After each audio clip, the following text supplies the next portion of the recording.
Hey friends, welcome back to the Happy Homeowner Podcast, Outdoor Edition. My name is Dan Keller, and I believe that owning a home is the largest and most valuable asset we have, second to our time. As a veteran mortgage professional, investor, and Puget Sound angler, my commitment is to bring you content each week that will fill each one of these buckets in your life. Jump on board with us today, enjoy the show, and we'll see you back in the marina. Hey, welcome back to another outdoor edition of the Happy Homeowner Podcast. We've got Captain Paul Kim back again. So he must have done a good job. Yes, sir. I got the invite back. You did a killer. Thanks for having me. You did a killer job. Last time you were here, we were talking lean cod, and boy, we slayed them. We smacked them. And you were responsible for that. So we were up kind of like uncharted waters. I watched this guy literally. We were on my boat. And we kind of had an idea where we were going. And you knew. I mean, you were pulling up some maps. Yep. But you get us on this bar and just how he navigated us just over some structures. And he was like, oh, this is where we need to be. And right when he said it, boom. We had 3 ling cod on at one time there. Oh, dude. And then he stole the show at the end. So he's letting all of us fish and he's guiding my boat. And all of a sudden, kind of look over my shoulder, and he's out on the other side. And next thing you know, he's like, oh. Yeah. And he got the monster of the day, too. Yes. So awesome. So that was awesome. Yeah, man, it's been great getting to know you and to fish with you. And we got a pro here today. And of course, everyone knows Connor with John's Sporting Goods. So one of the most exciting fisheries that we actually have in our backyard here are these little resident cohos. Opens up this weekend. And so what the heck, why not bring Captain Paul Kim back? And you spent a lot of time out here too. So we've got an incredible fishing guide with us. We're going to talk gear. We're going to talk how to catch these little tasty buggers. Yeah. And speaking of tasty, they are. Oh yeah. Prime time. Yeah. Just like sockeyes. So, let's just jump right into it. I like kind of like what we did last time. Let's start with the hook and work up, right? Yeah, we can do that. We'll talk about kind of just the basic rules of it. It opens June 1st, which is Saturday. You're allowed 2 coho, and it can be wild or hatchery fish. Yeah. I don't believe there's a minimum size limit, but I would be pretty conscious of keeping a fish probably bigger than 18 to 22 inches is going to kind of be the ballpark of what you're aiming for. And, of course, barbless hooks. And that's pretty much it.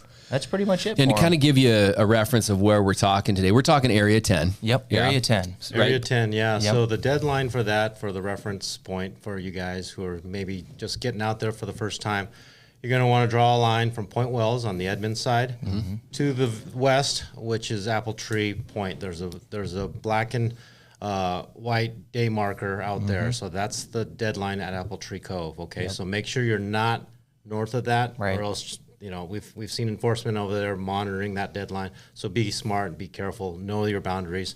Further south, it's going to be from the Vashon Ferry down to Dolphin Point. So you have a pretty good area to work from. Oh, yeah. But I think we're going to be talking mostly about Jefferson Head, where we're going to be fishing most. Yep. That's what I was going to say. So before we kind of get into gear and everything, location-wise, is that kind of some of your favorite areas there in Area 10 to target these guys? Oh yeah, absolutely.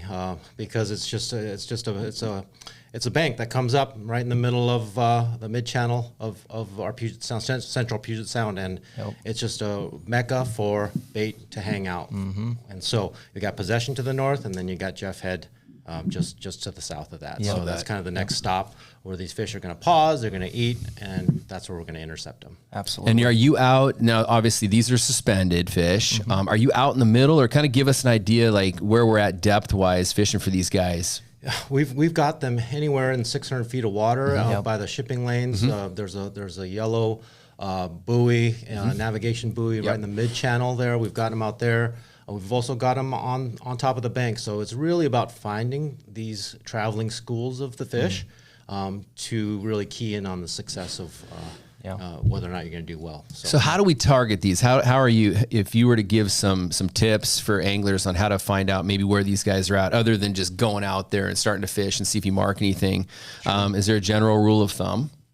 I mean, myself, I always had really good look at that yellow navigation buoy. That's really where I like to start. Start there and head south. Yeah, depending on which way the water's moving, which I'm going to always troll with the tide. So typically that's a great marker to start off on. and you're going to see them on your fish finder just like you'd see them in any other salmon on your fish finder. But a lot of times I'm going to fish them almost identical how I'd fish these migratory coho. Okay. So I'm going to be anywhere, usually in the morning, you could be a little shallower from 30 to 60 feet. And then as the day moves on, I'm going to go from 60 to maybe 90 feet. But always that's going to dictate where I'm going to marking them on my fish finder. And then, of course, if you find bait, they're typically eating krill. So I'm definitely looking for some sort of bait on the fish finder. But you'll catch them without not in bait too, because krill you don't usually mark on your fish finder. Yeah, that's right. Yeah, and so herring is definitely an important factor too, because there's so much of it in our sound right now. And but these are opportunistic feeders, right? They're kind of like the hungry teenage kids, right? And so Dan, you know what that's all about, and so I do too, because it's almost like they're looking in the refrigerator all the time. Hey, what's there to eat? What's there to eat? And so really, just if you put the offering in front of them, if you're in the right place, you're trolling at the right speed, you're going to intercept them. You're going to have some success. But there are some keys to it to do better. So I think that's why we're here to help you guys. Yeah. Absolutely. So you just mentioned trolling. Are we trolling very similar to with the transitory cohos? Fairly fast. Yep. You're going to be trolling faster than you would for Chinook. So you're anywhere from 3 to 4 knots. That's typically kind of the speed we like to hang out in. Okay. And you mentioned earlier you're trolling with the current. I always go with the current. You can troll against the current. If it's a smaller tide, you can absolutely troll against the current. I'm not saying you can't and it won't work, because it will. But if you're trolling against the current and it's moving at a speed to where you're not covering a lot of ground, and you're going to be fishing the same location, and if you're not catching fish, it's not going to work very well. So I always start with trolling with the tide. And say I pick up a fish and I see that there's a school of fish, I will turn around and troll against the tide to go back against it. Get them. And get back in the school. But primarily, the first troll I'm going to do is going to be with the tide. Cool. Yes. Okay. I see a lot of familiar gear for coho here. I see some unfamiliar. So let's go. If you're watching this on YouTube, I'm going to pull this. Let's pull this in toward you, Connor, so you can actually kind of see. We got just a lot of mini stuff. You brought the John's Sporting Goods to our office today. Try to. Yeah, this is great. So a lot of spoons, and then I do see some hoochies, some ace. So I'll let Captain kind of walk us through gear. And then we'll talk about a few other things relative to scents and baits in a minute. Yeah, and one thing you'll notice here on our display is everything's kind of sized down just a little bit, because these fish are smaller, right, versus their ocean-going brothers and sisters that come back in the fall. So a little bit about the Resi Coho fish itself. So this was a factory fish that the department created for sport anglers like you and me.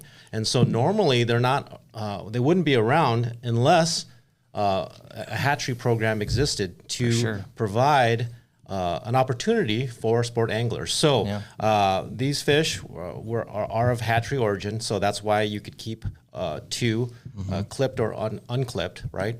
And so what they do at the hatchery is they hold them back from releasing into the ocean a little bit longer. So they'll grow up to a larger size, so that tendency to migrate out to the ocean it's a non-factor. So they end up feeding, hanging out in our sound, eating the herring, eating the krill, eating the sand lance, feeding off of what our sound has to offer in terms of bait, and provides us a sport fishery, which is awesome, right? Absolutely. So awesome fish to obviously target.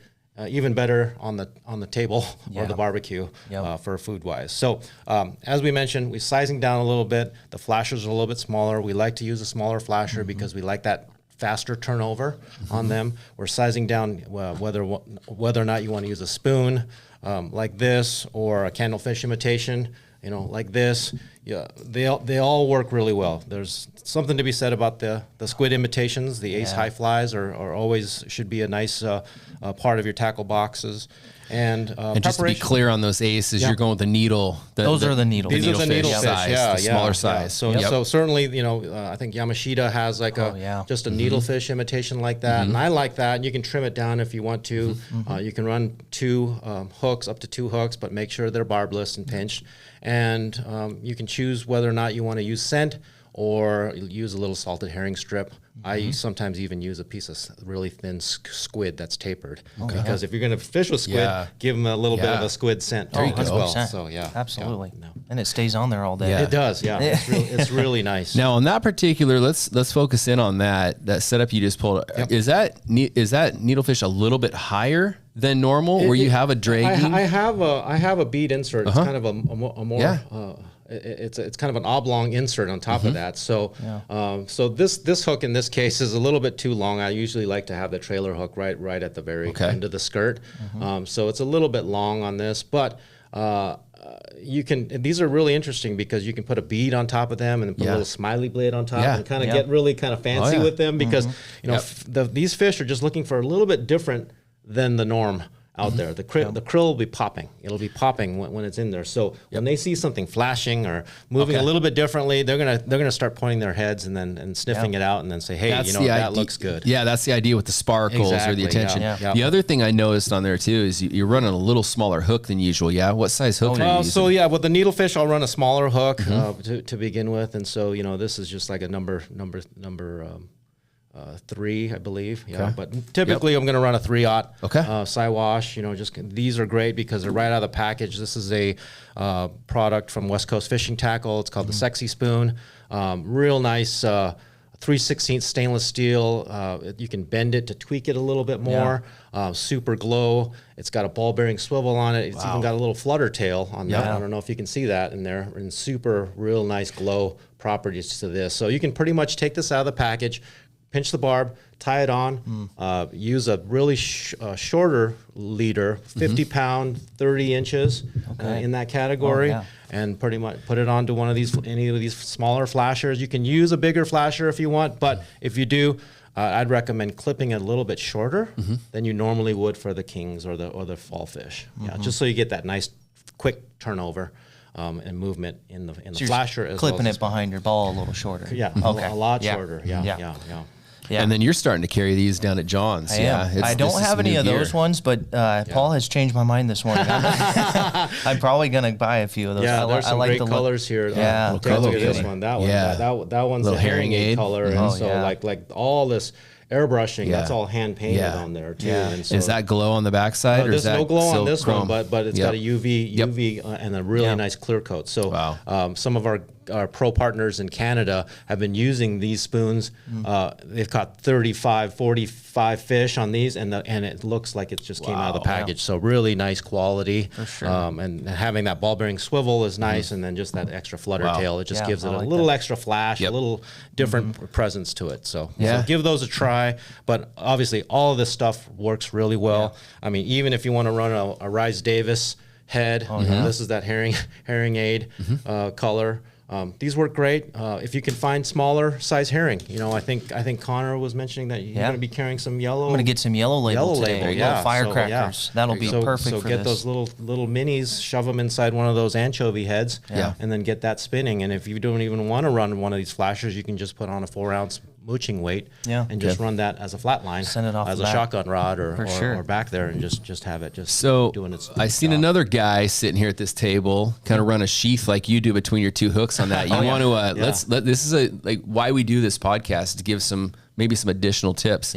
Run us through is that a sheath or is that a separate line? My friend Sherry Stoken, she turned me on to this. This is called what is it called? Pony thread. Okay. You can get it at like Hobby Lobby or any craft store. But it's a tubing. But this stuff glows in the dark. Cool. And it's nice. I can slide it on between the stinger and the point hook. And it acts as a bite guard. But it's flexible. But it also because these Coho have lots of little micro teeth, and after a while you'll see these leaders will start looking a little frayed up there. But this is for demonstration. I'll retie these ones for guide use.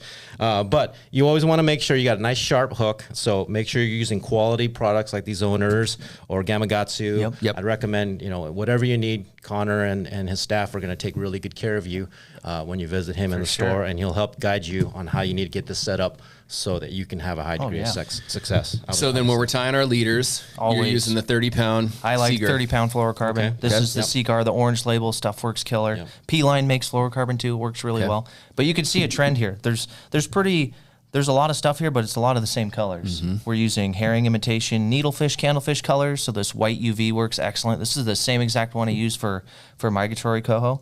And then I love having orange. If you're having krill eaters, you get this orange stuff in here. It works phenomenal. Pink's I gonna love resemble this color and this little size. This is a little 3-inch hoochie, just Yeah. with a tinsel skirt in there. Yeah. And we've slayed so many fish on this. And I don't even tie a trailer on this. I just run a single. Yep. And so you can run a sidewash or an octopus. I think this is just a regular octopus hook, and it kills a lot of fish too. Wow. Yeah, so you're just trying to match that hatch. You're matching the hatch, orangey, pinky of some sorts for the krill, and then your cookies and cream and your white UVs. That's the stuff. And these are 2-inch. I was going to say these are the mini ones. So we're running a little smaller. So when I'm the Gold Star spoons, I typically am going to change the hooks. The quality hook's not there.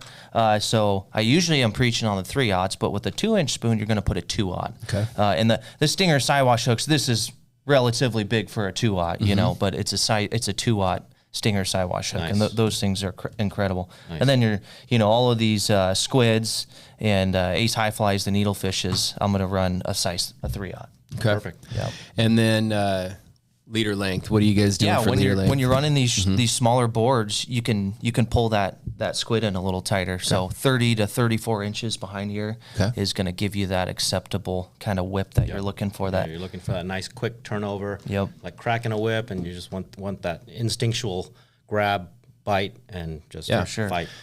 So I'm looking at these flashers.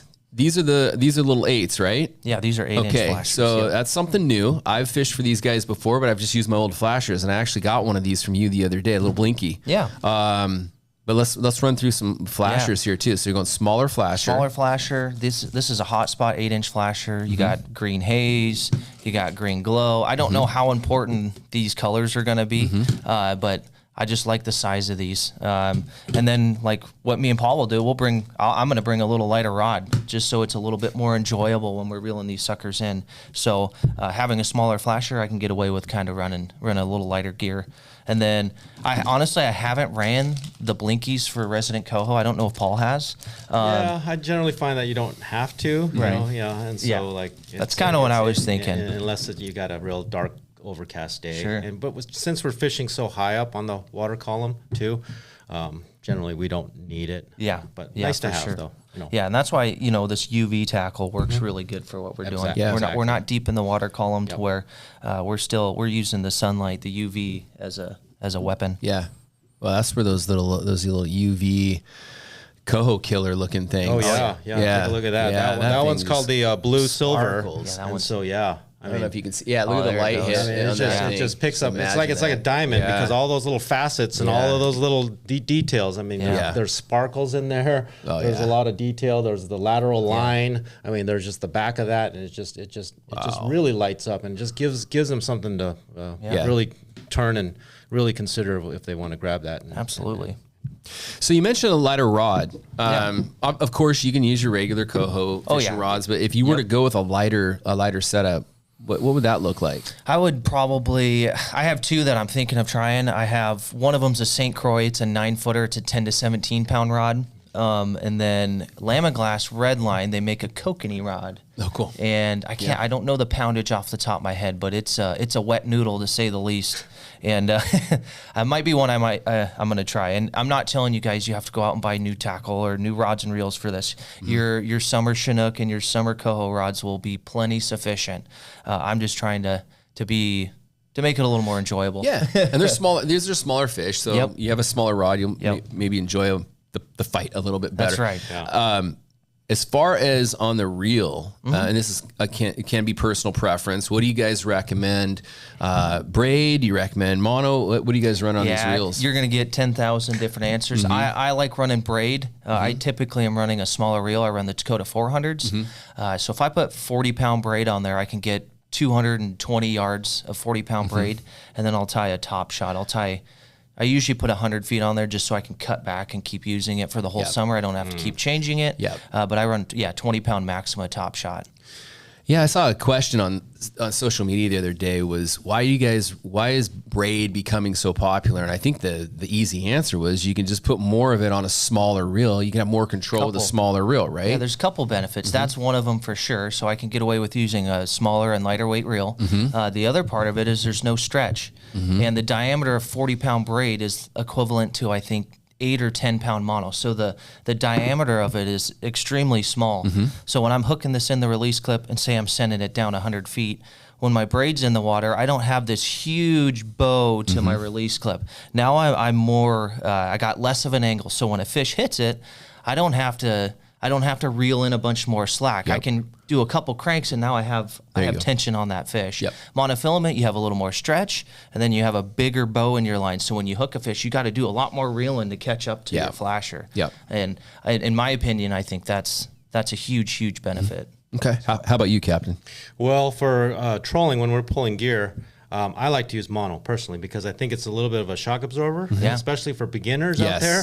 So having that little stretch or the little give, you know, if it's too tight and too sensitive with braid, and braid has merit, but when we're trolling gear, we use different reels too to begin with. We use a 1-to-1 mooching reel, which is kind of the fly reel style. And so it's kind of styled after the BC fisheries, where I learned how to fly fish from, and so it's just kind of second nature to me, and it's a whole lot of fun when you're fighting a fish on that 1-to-1 because you just feel more connected with the fish itself. Certainly. But there's certainly, you know, a case for braid when I'm throwing irons or jigs, or if I'm mooching, then I might switch over to the braid so that I don't have any stretch. Well, you got two different perspectives. You got a guy that's going to have 4, 5, 6 people on his boat, and some that have never fished before, and then you got Connor who can catch fish in his sleep. So I don't know. I just get lucky. I go with the right people. That's it. You're good. You're good. Okay, scent, and are you throwing it obviously on the spoons? You're just maybe going to use some scent, but on the squids or the hoochies, you throwing a herring strip on there? Yep, I would totally. Anytime I run, I said this in the last podcast for the bubble. Anytime I run an ace high fly or a squid, I am going to have a strip of herring on there. And last year I started putting, which I think for Coho this is going to be pretty perfect actually. I put krill powder in my herring strips, so I'm adding a little krill powder to it. But I most certainly will. And then with your spoons, I think you can totally run your herring scents. That's obviously going to work good. But another great scent would be krill. A little krill gel would work wonderful for that. Okay. I love that. Yeah, one thing I didn't grab here, which we should talk about, is maybe one of those Brad's mini cup plugs too. Yeah. Those are pretty. They've got some merit with that too, because if you want to just stuff it with tuna, you could add a little bit of krill powder or some Potski scent in there, and then throw that out. When it spins and turns, it'll kind of release the little microparticles of that krill scent and the tuna bits out there. So it kind of looks like a little bit of the krill popping, you know. So it gives a little flash, a little bit of glow. Full disclosure, on my boat off of my bait station, that's what I run. 10-ounce drop with one of those, and I stuff it just like the herring. You put a little herring strip or two inside of there and some scent on it, and that thing always gets hit. It always. Coho love they are just so aggressive in the water. Oh, it's fun. It's fun. Yeah. I mean, obviously, all this stuff works. Get out there, experiment. You know, do what feels natural to you, and then stick with it. And so, have a journal. Document what was the best action at what time, what part of the tide, and this will make you a better fisherman. And so we want to encourage you to visit, give us a call if you have any questions, come into the store. We're happy to help you out. For sure. Do we miss anything? Are we good? You feel, I mean, this is a fun, easy, I think I don't want to say easy because I don't want to jinx anyone, but this is a fun little fishery. Hudson, fishery. We live right on Richmond Beach, and so I bought him a little 14-foot aluminum last year. This is one where he can go straight out from our house. And whether with a downrigger or just with a lead ball and go catch one of these or a couple of these guys. So perfect for him. You think we hit everything? Yeah, I think so. We covered everything. I can think of. I think that's going to get people out on the water. Yeah. Well, head on down to John's, get your gear. I mentioned this on the last podcast, you guys. These guys are taking time out of their day. Of course, we asked, Captain Paul Kim to come in and provide some expertise on how to catch these guys, but he's a fishing guide for a living. So I want to encourage you to do two things. I want you to go to his website and book him for one of these guided trips. It's fun. You're out of, remind us, you're out of Shilshole Bay Marina in the Ballard neighborhood. So yeah, just not too far from downtown Seattle, not too far from the north or the east side. So yeah, come on out. We'd love to have you aboard. You can learn more about his, reserving a spot on his boat, rates, information at fishpnw.com. And let's say you don't book a trip, and let's say you don't come down and see Connor at John's Sporting Goods, but you found value here today. Do us a favor. Just Google them and go to their Google Places, their business site, and leave them a review. That's one of the ways where you can help boost their rankings for when people are actually looking for qualified and credible guides or fishing gear and equipment. It'll get these guys up in the search engines, and that's the least we can do to thank these guys for coming out. And so I appreciate both of you guys coming out today. Oh, thanks, Dan. Thank that you, was Dan. killer. Appreciate it. Well, I can't wait. I'm going to be out of town next week, but I got to get out there and jump get with you Glad guys. to have you and Hudson out. Yeah, So and you're going out next week. We're gonna, me and Paul are gonna go fish Wednesday next week. Cool. So we'll have a little. We'll give you a report on the we'll water. give you a report. We'll have some videos, and hopefully we'll have some coho at the end of the day. Yeah. I love it. Well, I'll be watching it from Vegas for sure. Jealous that I'm not out with you guys. But that's awesome. Well, appreciate you guys, and we'll see you next time on the outdoor edition of the Happy Homeowner Thank you. Podcast. Okay, guys. Bye-bye. Yeah.